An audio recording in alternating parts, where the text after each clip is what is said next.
Welcome to Pastor's Podcast Bonus Edition. I mentioned to Eric that the bonus edition is like the Jim Gaffigan bonus fry. You ever seen that stand up? Well, okay. Well, how am I supposed to? How am I supposed to? I don't watch material like that. Jim Gaffigan, first of all, is clean, all right, Mr. Holy over there, and I don't believe that for a second. No, I don't believe that for a second. But, anyways, we're sitting down. Listen, this is just a quick interview. The co-hosts that we have for season 4 are all themselves seasoned pastors and leaders doing a great job. So even though we're co-hosting guests, I wanted to sit down and just rapid fire some questions at you, kind of hear your heart a little bit. This is Andrew Gard, who pastors Grace City in Lakeland, Florida. Are you actually in the city of Lakeland? We're in the city of Lakeland. Yeah. Lakeland also have a campus in Tampa. Yep, I have a location in Tampa. Location is that? I love all the language. I actually sit around. People are calling it campuses, church, location, that. It's all that we're just making things up as we go. And we always correct people like subtly. You just did it right there. Yeah, we have a location. Campus, you're like, we have a location. You totally just corrected me on the podcast. Yeah, but real subtly, like very kindly, I felt like. I was very location kind about that. is true. Like that's not our language. That's not how we call it. Well, because we actually will have campuses and locations, and those are two separate things. So we'll actually have both. We'll have to talk about it sometime because that's also very confusing. Mm-hmm. It's not that confusing. Here we go. You ready? Yes. What do you love most about pastoring?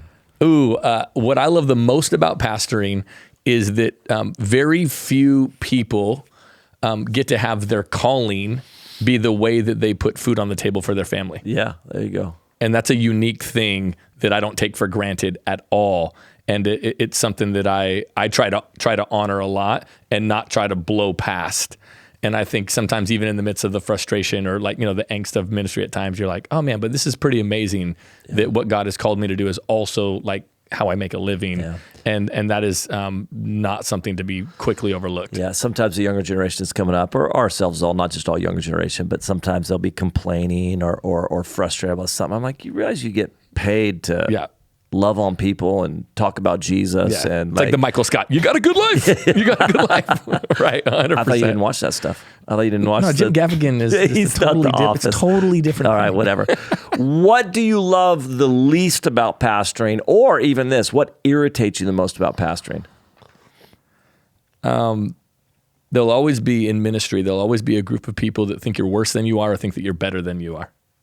Yes. Right? Those are we live in those kind of two extremes. Yes. The people that don't like you think you're a worse person than you are. The people that really like you think you're probably better than you are. Yes. And I think that's sometimes the most difficult thing, I think at times to navigate is to, you feel like you're letting people down. Yeah. Or you feel like, hey, I'm just a normal guy that has kids and a wife. And now, let me just say right now, because this is not I'm not the one answering the questions, but if you're listening, you're part of our church, you absolutely can think I'm better than I am. So feel free to think that. I don't mind that category. Okay. It's the other category that you don't like. If we're going to have one of these categories, we can have that category. Exactly. That's fair. Yeah. I'm saying this, I'm asking the same questions to all the hosts, but so I have to reiterate again, I'm breaking my own rule, and that I hate generalizations. When somebody says the church in America is this, I'm like, you don't know the church around. You don't know the church. This is so diverse and big. So I got a hard enough time having the pulse of my own church. Yeah. I'm trying to figure out. That's exactly right. Let alone my own city or whatever else. Yeah. My own mind. You know what I mean? The number one thing that concerns you most with what you see in the church. So what you're seeing, your experience with the church, what's the number one thing that concerns you the most? I think it's all leadership oriented. I think church leaders have to really decide, do you want to be Gary Vee or do you want to be a pastor? And I think we have a lot of people trying to be Gary Vee. And I think... Is it bad that I don't know who Gary Vee is? Who's Gary Vee? Gary Vee is just a guy that's puts his content out. He's great. He's amazing. But oh my gosh, do I feel so old right now that I don't know who Gary Vee is? No, that's okay. He's just... I just use that as an illustration.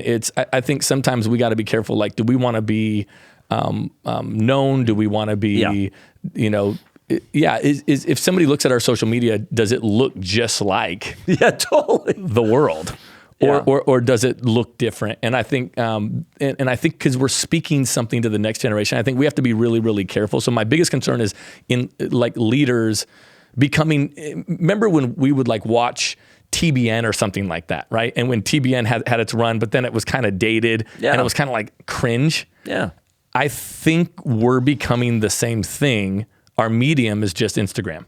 And so we are becoming the TBN of Instagram, and we're going to have an entire generation of 17, 18, 19-year-olds going, why do they do that?